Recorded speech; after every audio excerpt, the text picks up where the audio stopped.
Je me suis rendu compte, les amis, on va un peu explorer le corps humain comme ça, et puis je vais aller jusqu'où je veux vous aller. C'est un peu bizarre, suivez-moi seulement. Regardez.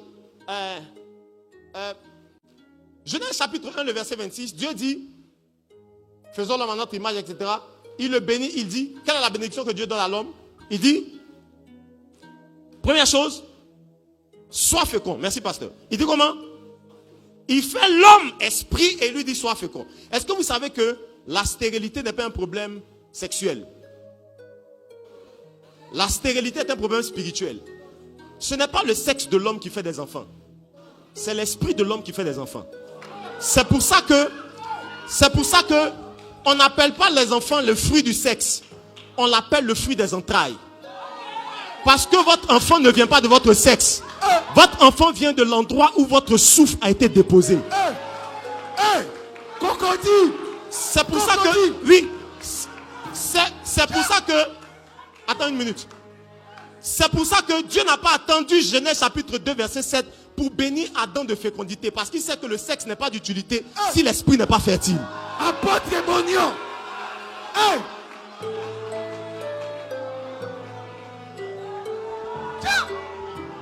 Cocody. C'est la raison pour laquelle, mon ami, chaque rapport sexuel n'engage pas ton corps. L'apôtre Paul dit, celui qui pêche de cette façon, pêche contre Dieu, il pêche contre lui-même. Parce que chaque rapport sexuel engage ton esprit. D'ailleurs, le sexe est un appareil. C'est pas ça? Appareil comment? Génital. En bon français. Est-ce qu'on peut avoir un appareil si on n'a pas un utilisateur? Tout ça, ce sont des appareils. Il faut que quelqu'un s'en serve. Oui. Maintenant, si le sexe est un appareil, alors qu'il l'utilise.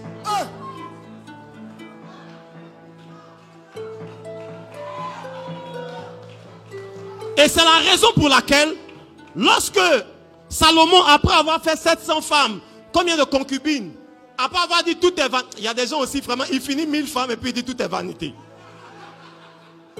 C'est-à-dire, toi, tu finis de goûter au monde entier et puis maintenant tu dis non, tout est vanité. Je vous dis, frère. Mais après, quand même nanti de son expérience, il pouvait nous dire ça. Il appelle, est-ce que je peux parler? Il n'y a pas d'enfant ici. Hein? Parle, prophète. Il appelle le sperme de l'homme, il l'appelle la vie précieuse.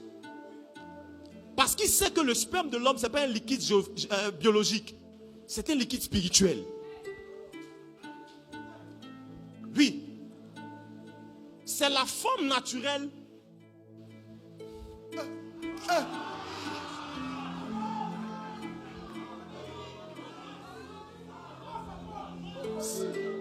C'est la forme naturelle des esprits que Dieu a enfouis dans ton esprit. Parce que, écoutez-moi bien s'il vous plaît. L'homme et la femme ont deux formes de sexe différents. On a la porte des cieux, hein? Dis avance apôtre. Avance apôtre. Enseigne-nous. Excusez-moi, hein? C'est la Bible. Oui. C'est pour ça que le sexe de l'homme entre. Le sexe de la femme reçoit. Parce que les appareils que Dieu leur a donnés sont correspondants à l'esprit qui est à l'intérieur d'eux. L'esprit de l'homme est un esprit qui donne. C'est pour ça que quand Dieu éduque l'homme dans le monde spirituel, il lui dit, Marie, aimez vos femmes comme Christ a aimé l'église en se donnant pour elle. Parce que l'esprit masculin est un esprit donneur. Et donc la forme du sexe masculin est aussi la forme de l'esprit masculin. Mais l'esprit féminin est un esprit receveur, récepteur. C'est comme ça on dit? Ça, tous les deux. Vous avez compris? Récepteur. Ok. C'est pour ça que le sexe de la femme a la même forme. Parce qu'une femme, elle ne peut pas te donner ce que tu ne lui as pas donné. Si tu lui donnes l'amour, elle te ramène ça multiplié. C'est comme ça que quand tu donnes le liquide à la femme, elle te redonne des enfants. Mais si tu lui donnes des injures, elle sait qu'elle ne peut pas te frapper, elle ne peut pas se battre avec toi. Mais le type d'injures multiplié par 10 qu'elle va te ramener, frère. Tu vas me tuer, tue-moi aujourd'hui. Parce que l'esprit de la femme est un incubateur. La femme ne sait pas donner ce qu'elle n'a pas reçu.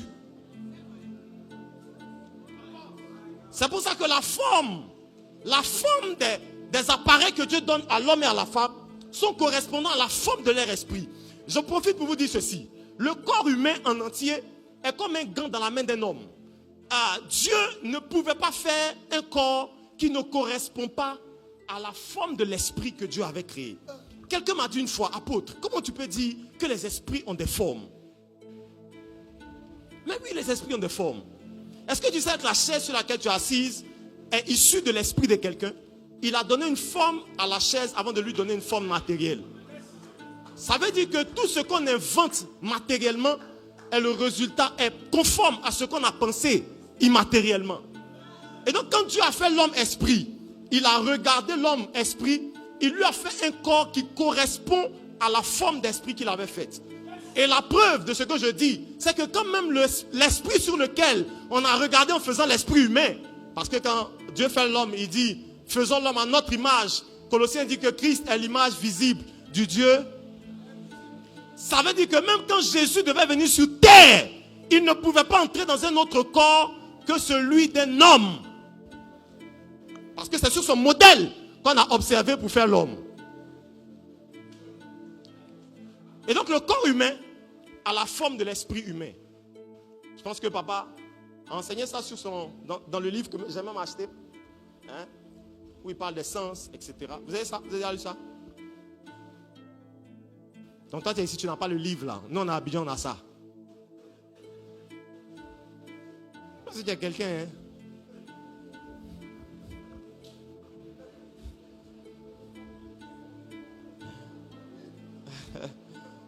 Je vais avancer, assieds-toi, j'avance. Attends, j'ai avancé doucement. Faut pas me